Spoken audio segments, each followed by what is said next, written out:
Hello and welcome to this short introduction video to what the Chevy Bolt app or the Opel Ampera E app can do for monitoring for your car. So both apps are a bit different, but for the purpose of this video they are sufficiently the same. So let's first look at local monitoring. So I have a phone here. I have the Bluetooth dongle plugged in. We will look at that later a bit in more detail. So I've already paired the phone with the dongle. So let's start the app. So here we have the app, and as I go select communicate with local communication, I see now the dongle appearing. He will try to connect to the dongle and initialize the dongle, and now I can go to car reporting, where I can select any of the screens that interest me. For example, here I see that the battery is already quite highly loaded, 50 kilowatts out of 54 kilowatts, that it's still charging with 8 ampere. So that's the things that you can see here. Let's do another one. Here we can see the temperatures of the different battery modules. We can look in more detail at the charging.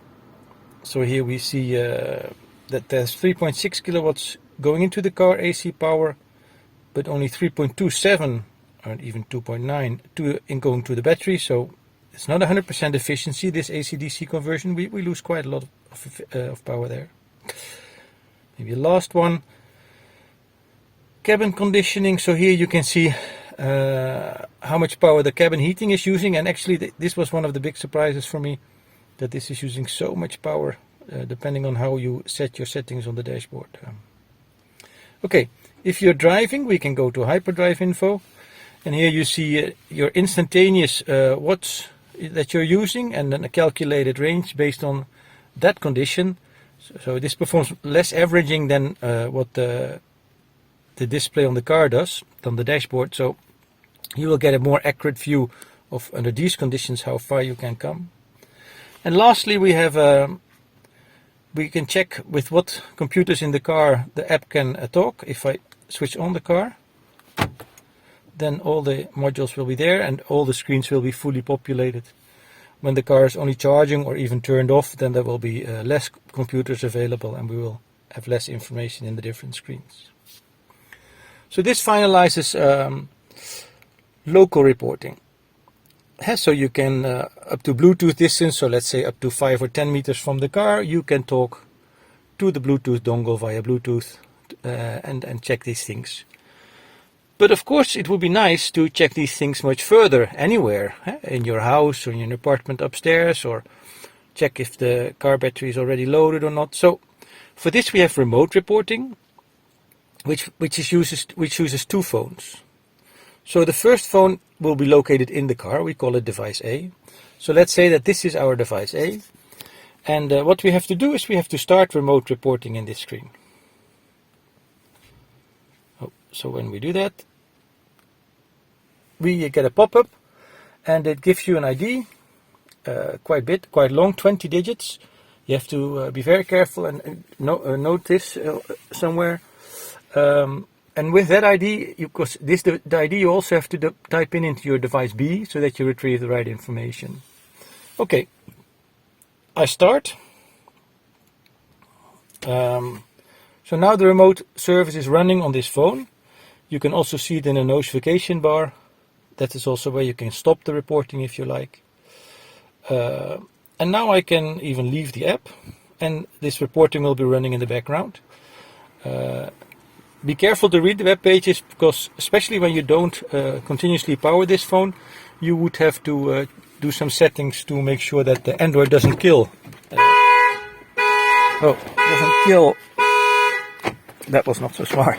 Doesn't kill the app. Okay, then the question is, how do we power this phone when it's continuously in the car?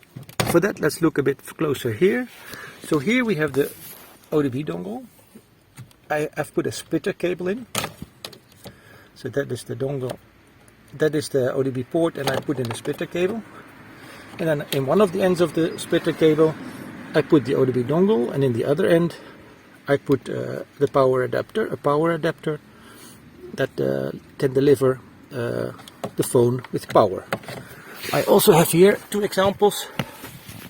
So this is a splitter cable. I think the connectors are a bit big, lumpy, so I wouldn't advise this type of big cable, but more the one I used. And this is a power, ODB power connector. You can buy them from Chinese websites or wherever you like. And the nice thing is that they have quite a long cable, power cable.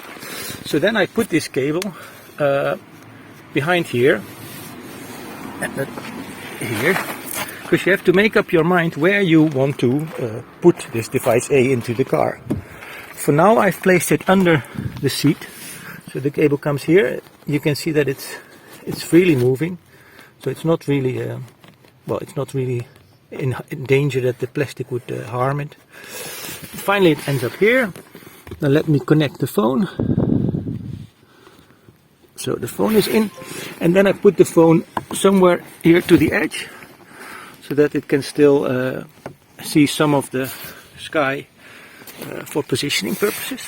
Okay, so now our device A is ready. Now we go to device B. That's my regular phone.